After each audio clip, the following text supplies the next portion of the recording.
Hello students. तो last video में हमने पढ़ा था पॉलिनोमियल, ठीक है ना। चैप्टर 2 स्टार्ट कर दिया था, क्लास 10th का चैप्टर 2, ठीक है। पॉलिनोमियल जो था तो हमने इसका पॉलिनोमियल समझ लिया था आखिर कहते कैसे हैं, जिसमें बहुत सारे टर्म होती है।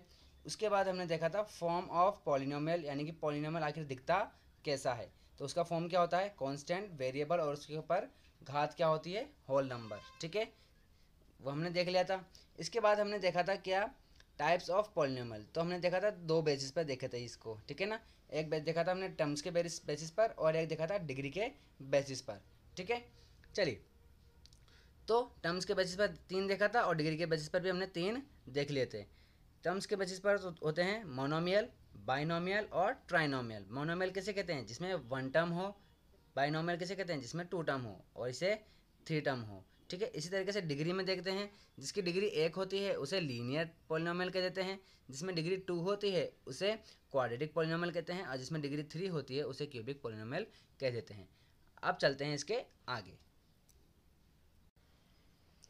चलिए, तो आज हम देखेंगे, हमारे पास आज 2 टर्म्स मिलेंगी। टर्म्स मतलब 2 नाम मिलेंगे हमें। एक मिलेगा ज़ीरोज़, ठीक है, ज़ीरो ले लो या ज़ीरोज़ भी आप इसको बोल सकते हो, ठीक है। और दूसरा वर्ड मिलेगा हमें कोफिशिएंट, ठीक है, कोफिशिएंट, ठीक है ना। चलिए, ये हैं 2, ज़ीरोज़ और कोफिशिएंट्स।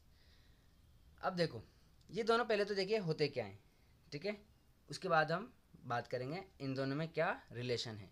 चलिए देखिए, ज़ीरोज़ किसे कहते हैं। मान लीजिए कोई भी एक पॉलिनोमियल मान लीजिए, जैसे कि एक क्वाड्रेटिक पॉलिनोमियल हम ले लेते हैं 4x², कल वाली ले लेते हैं, प्लस 3x+2, ठीक है।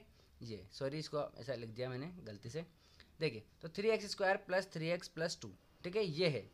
अब देखिए, ज़ीरो किसे कहेंगे, तो ज़ीरो उसे कहेंगे कि x की ऐसी वैल्यू, x का ऐसा मान जिसको यहाँ रखने पर ये क्या हो जाएगा, ज़ीरो हो जाए, उसे क्या कहेंगे, ज़ीरोज़ कहेंगे। इस पॉलिनोमियल के लिए वो क्या कहलाएगा, ज़ीरो कहलाएगा। सिंपल वाला बताता हूँ, ठीक है ना, क्वाड्रेटिक वाला थोड़ा टफ हो जाएगा। देखिए, जैसे कि मैंने कहा 5x + 2 sorry 10 is equal to, sorry यहाँ पर इक्वल टू नहीं रहेगा, पॉलिनोमियल है। पॉलिनोमियल किसे कहते हैं, अगर मैं इक्वल में 0 रख देता तो वो क्या बन जाती, इक्वेशन बन जाती, यानी कि समीकरण बन जाती। अब देखिए 5x + 10 ये है आपकी एक पॉलिनोमियल जिसमें कितने टर्म हैं, 2 टर्म है और डिग्री कितनी है, 1 है। तो इसको क्या कहेंगे हम, लीनियर पॉलिनोमियल। क्या कहेंगे, लीनियर पॉलिनोमियल कहेंगे। और इसे क्या कहेंगे हम, क्वाड्रेटिक पॉलिनोमियल, क्योंकि इसकी डिग्री कितनी है, 2 है। तो अब देखिए, अब अगर मान लीजिए मैं x की जगह पे क्या रखूँ, -2 रख देता हूँ। क्या रख देता हूँ, -2। तो देखिए ये 5 और x की जगह पे रखा मैंने -2 और +10। तो इसको इंटू करेंगे तो कितना हो जाएगा, 10 और माइनस का माइनस, प्लस माइनस माइनस, और ये +10। अब 10 में से 10 गया तो कितना बचा, 0 बचेगा, ठीक है। 10 - 10 कितना हो गया, 0।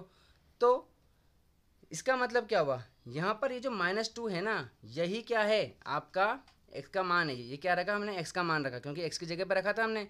तो यही -2 क्या कहलाएगा, 0 कहलाएगा आपका। क्या कहलाएगा, 0। क्यों, क्योंकि -2 रखने के बाद ये पॉलिनोमियल का वैल्यू क्या हो गई, 0 हो गई। हमारी इस पॉलिनोमियल की वैल्यू कितनी हो गई, 0 हो गई। इसीलिए -2 क्या कहलाएगा आपका, 0 कहलाएगा। बात समझ में आई आपके, ठीक है।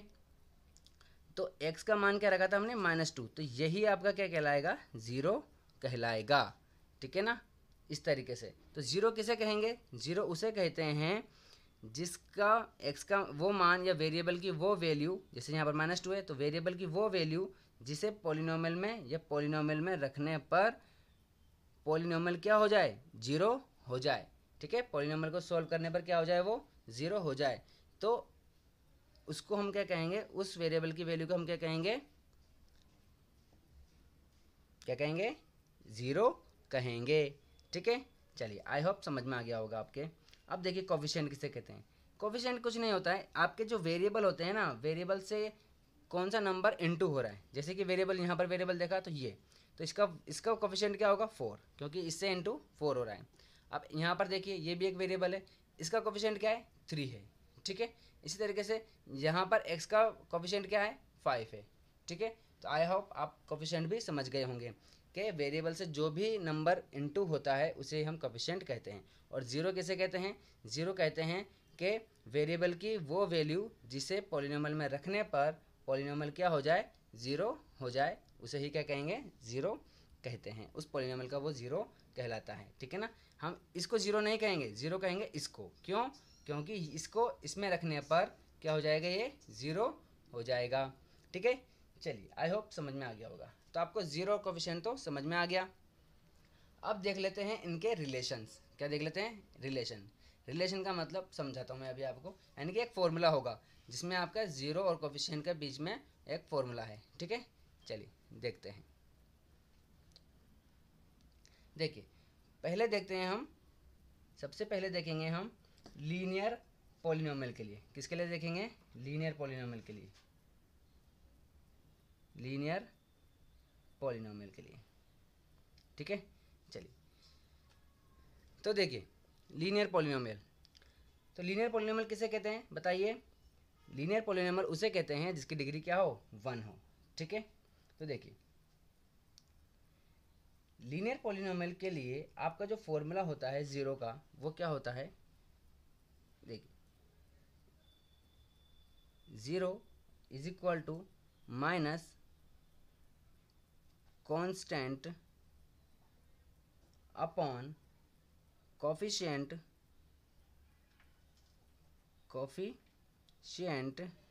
Of X, coefficient of X, ठीक है। चलिए, अब ये समझ में नहीं आया होगा आपके क्या है ये। चलिए समझा देता हूँ एग्जांपल के तौर पे, आपको एग्जांपल लेकर के समझा देता हूँ। देखिए, मान लीजिए हमारे पास कोई भी एक पॉलिनोमियल है, P X is equal to क्या है? 4x प्लस 3 है। अब ये पी एक्स क्या है? देखिए, इसका मतलब क्या है कि p का मतलब है पॉलिनोमियल, कि ये एक क्या है? पॉलिनोमियल है। और x का मतलब क्या है? कि इसमें जो वेरिएबल है वो क्या है? x है। बात समझ में आ गई? p का मतलब पॉलिनोमियल और x क्या है? यहाँ पर जो वेरिएबल है वो है, यानी कि ऐसा पॉलिनोमियल जिसमें वेरिएबल क्या है? x है, ठीक है। तो चलिए, तो ये हमारी एक लीनियर पॉलिनोमियल हो गई। अब देखिए, इसमें अगर हम इसको स्टैंडर्ड फॉर्म, लीनियर पॉलिनोमियल की जो स्टैंडर्ड फॉर्म होती है वो क्या होती है? ax प्लस बी, ये होती है, ठीक है। स्टैंडर्ड फॉर्म होती है ये। स्टैंडर्ड फॉर्म का मतलब क्या है कि हमारी लीनियर पॉलिनोमियल जो है वो दिखेगी कैसे? वो इस तरीके की दिखेगी। तो अगर हम इन दोनों को कंपेयर करते हैं तो देखिए, यहाँ पर x की जगह x है, ठीक है। और a की जगह पर क्या लिखा हुआ है? 4 लिखा हुआ है। तो यहाँ पर a की वैल्यू क्या हो गई? 4 हो गई, ठीक है। और यहाँ पर b की जगह पर क्या लिखा हुआ है? 3 लिखा हुआ है। तो b की वैल्यू कितनी हो गई? 3 हो गई, ठीक है। चलिए, तो अब a की वैल्यू कितनी? ये। और b की वैल्यू कितनी? ये। तो देखिए, यहाँ पर 4 क्या है? x का कोफिशिएंट है। 4 क्या है? x का कोफिशिएंट, अभी हमने देखा था। और यहाँ पर जो 3 है वो क्या है? आपका कांस्टेंट है। क्या है? कांस्टेंट। क्यों? क्योंकि इसके साथ कोई भी वेरिएबल इनटू नहीं है, तो ये ओनली क्या है? आपका कांस्टेंट है। तो अगर आपको क्या निकालना है? ज़ीरो निकालना है इसका, ठीक है ना। तो ज़ीरो कैसे निकालोगे इसका? तो ज़ीरो इज इक्वल टू क्या हो जाएगा आपका?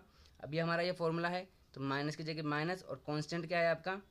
कांस्टेंट क्या है? ये रहा 3, ठीक है। तो ये 3 रख देंगे, ठीक है ना, कांस्टेंट। और coefficient of X, coefficient of x कितना है आपका? 4 है, ठीक है। तो यहाँ पर 4 रख दिया। तो अब इसका मतलब क्या हुआ? ब्रैकेट हटाएंगे तो -3/4, यानी कि इस पॉलिनोमियल के लिए जो ज़ीरो आया है वो कितना आया है? -3/4 आया है। बात समझ में आई या नहीं आई? ठीक है ना। इसका मतलब क्या हुआ? ये हमारा वो फॉर्मूला है जिससे हम ज़ीरो फाइंड कर सकते हैं।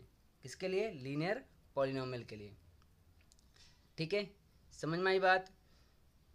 चलिए,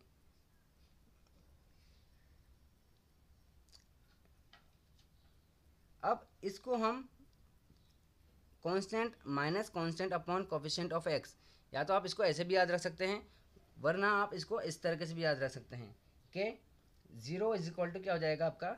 zero is equal to minus B upon A. क्यों? क्योंकि स्टैंडर्ड फॉर्म में अगर हम देखेंगे तो बी क्या है? आपका कांस्टेंट है, ठीक है। और ए क्या है? एक्स का कोफिशिएंट है।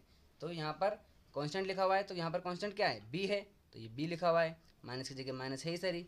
और कोफिशिएंट क्या है आपका? एक्स है, सॉरी, कोफिशिएंट ऑफ एक्स, तो एक्स का कोफिशिएंट, यहाँ पर एक्स का कोफिशिएंट क्या है? ए है, तो यहाँ पर ए आ गया।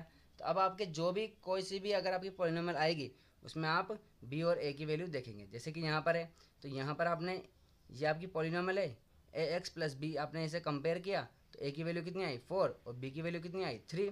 अब इस फॉर्मूले में अगर हम रखेंगे तो बी की वैल्यू कितनी है 3, बी की वैल्यू कितनी है 3 माइनस यहाँ पर है ये 3 रखेंगे और ए की वैल्यू कितनी है 4, तो कितना आ गया -3/4। तो आप इस तरीके से भी इसको याद रख सकते हैं और इस तरीके से भी इसको याद रख सकते हैं। तो ये आपका फॉर्मूला हो गया 0 = माइनस कॉन्स्टेंट अपॉन कोफिशिएंट। ठीक है, चलिए अब देखिए यहाँ पर एक बात बहुत ज़्यादा इम्पोर्टेंट है याद रखने वाली, कि हमारी जो लीनियर पॉलिनॉमियल है, लीनियर पॉलिनॉमियल किसे कहते हैं, जिसकी डिग्री कितनी हो 1 हो, जिसकी डिग्री कितनी 1 होती है, यानी कि जिसकी हाईएस्ट पावर कितनी 1 होती है। तो जिसका तो लीनियर पॉलिनॉमियल होती है यानी कि जिसकी डिग्री 1 है उसका जीरो भी कितना होगा 1 ही होगा, तो ये 1 ही जीरो आया है। अब मान लीजिए अगर अपन देखते हैं बात क्वाड्रेटिक की, क्वाड्रेटिक में क्या होता है, डिग्री कितनी होती है 2 होती है, तो उसके डिग्री 2 है इसीलिए उसके जीरो भी 2 होंगे। ठीक है, अगर कोई पॉलिनॉमियल है जिसकी डिग्री कितनी है 3 है तो उसके जीरो भी कितने होंगे 3 होंगे, यानी कि जितने डिग्री उतने ही जीरो होंगे। यहाँ पर 1 डिग्री थी लीनियर पॉलिनॉमियल में, यहाँ पर डिग्री 1 इसलिए 0 1। ठीक है, डिग्री 2 तो जीरो भी 2, डिग्री 3 तो जीरो भी 3। ठीक है, समझ में आ गई बात। अब देखते हैं क्वाड्रेटिक के लिए, क्वाड्रेटिक पॉलिनॉमियल। क्वाड्रेटिक पॉलिनॉमियल का स्टैंडर्ड फॉर्म क्या होता है पहले तो वो देख लेते हैं। स्टैंडर्ड फॉर्म होता है इसका ax² plus bx plus c। ठीक है, अब देखिए स्टैंडर्ड फॉर्म बच्चे ने क्या करते हैं याद करते हैं, क्या करते हैं बच्चे इस याद करते हैं, जबकि स्टैंडर्ड फॉर्म को याद करने की ज़रूरत नहीं होती। देखिए स्टैंडर्ड फॉर्म कैसे बनाते हैं मैं सिखाता हूँ आपको। सबसे पहले तो ये देखिए आपको कितनी डिग्री वाली स्टैंडर्ड फॉर्म बनानी है। ठीक है, मान लीजिए 3 डिग्री वाली बनानी है। कितनी डिग्री वाली बनानी है 3 डिग्री वाली। तो आपको क्या करना है, देखिए 3 डिग्री वाली बनानी है ना, तो आप x लीजिए उसके ऊपर 3 लिख लीजिए, फिर अब एक एक घात एक एक पावर कम करते जाइए। x³ लिखा है यहाँ पर x² कर दीजिए, फिर x कर दीजिए और फिर x की पावर 0, तो 2 3 1 और ये 0। ठीक है, अब यहाँ पर अल्फ़ाबेट लिख दीजिए a, ये b, ये c और ये d। ठीक है, चलिए अब इनके बीच में प्लस लगा दीजिए। ठीक है, अब जब नेक्स्ट लिखोगे इसको तो ये कैसा कैसा आ जाएगा, ये ax³ plus bx² plus cx plus, अब ये देखिए ये जो है ये कितना हो जाएगा आपका 1 हो जाएगा, क्योंकि आपको पता होना चाहिए कि किसी की भी पावर अगर 0 हो उसका मान कितना होता है 1 होता है, उसकी वैल्यू कितनी होती है 1। तो ये कितना हो गया 1, तो d को 1 से इंटू करेंगे तो कितना आएगा d ही आएगा। किसी की भी आप z ले लो 0 लगा दोगे तो ये भी 1 हो जाएगा। आप चाहो तो 5 ले लो 5 की पावर 0 तो ये भी 1। आप कुछ भी कोई भी नंबर 1000 2000 3525 कुछ भी ले सकते हैं, कितना भी नंबर आप ले सकते हैं 3500 कुछ भी ले सकते हैं। अगर आपने उसकी पावर कितनी लगा दी 0 लगा दी तो वो कितना हो जाएगा आपका 1 हो जाएगा। अगर मैं आपसे कहूँ कि मेरे पास 1 करोड़ रुपए उसकी घात 0 रुपए हैं तो मेरे पास कितने रुपए हुए 1 रुपये हुए। ठीक है ना, वो 1 करोड़ की घात कितनी है 0 है, इसलिए मेरे पास कितने रुपए हो गए 1 रुपया हो गया। ठीक है, मैं कहूँ मेरे पास 10 मिलियन रुपीज़ हैं, सॉरी 10 मिलियन उसकी पावर 0 है तो मेरे पास कितने रुपए हो गए 1 रुपया हो गया। कितना भी हो उसकी पावर अगर आपने 0 कर दी तो वो कितने रुपए हो जाते हैं 1, सॉरी उसकी वैल्यू कितनी हो जाती है 1 हो जाती है। इस तरीके से तो ये आपका हो जाएगा ax³ plus bx² plus cx plus d। तो ये स्टैंडर्ड फॉर्म बन गई जिसकी डिग्री कितनी है 3 है, सॉरी 3 है। ठीक है, अगर आपको 2 वाले लिखनी है तो कैसे लिखोगे, ये x की पावर 2 फिर एक एक कम करते जाओ, ये 1 हो गई। अब यहाँ क्या लिखोगे 0, तो लिखने की ज़रूरत नहीं है छोड़ दो। अब देखिए a b और यहाँ पर c। ठीक है, प्लस प्लस ये लिख दिया आपने। जैसे यहाँ पर d था, यहाँ पर x की पावर 0 थी वो हमने पहले से नहीं लिखी क्योंकि लिखने की ज़रूरत ही नहीं है, यहाँ पे भी हट गया था यहाँ भी हट जाएगा। ठीक है, अगर 1 है, अगर आपको डिग्री 1 लिखनी है तो ये x और यहाँ पर कुछ लिखोगे नहीं तो फिर ये a प्लस b, ये 1 और यहाँ पर 0 हो जाएगी। ठीक है, समझ में आई बात आप लोगों के। चलिए तो इस तरीके से आप स्टैंडर्ड फॉर्म बना सकते हैं कोई सी भी। अगर आपको 4 की भी बनानी है मान लीजिए, ठीक है, तो 4 की कैसे बनाओगे यहाँ दिखा देता हूँ छोटा सा। देखिए तो आप कैसे लिखोगे, यहाँ लिख देते हैं। चलिए देखिए, एक्स की पावर 4, फिर एक्स की पावर 3, फिर एक्स की पावर 2, फिर एक्स, ये 1 तक लिख देंगे। अब ABCD लिख देंगे, ABCD, और ये ई लिख दो, सब में प्लस प्लस लगा दो। ठीक है, इस तरीके से तो ये स्टैंडर्ड फॉर्म बन गई, जिसकी डिग्री कितनी है आपके पास, डिग्री कितनी है, 4 है। इस तरीके से आप क्या बना सकते हैं, स्टैंडर्ड फॉर्म बना सकते हैं। ठीक है, तो अब आप देखिए। ठीक है, तो एक काम करते हैं, क्वाड्रेटिक पॉलिनॉमियल को नेक्स्ट वीडियो में देख लेते हैं। वीडियो थोड़ी ज़्यादा लंबी हो गई है। Okay bye.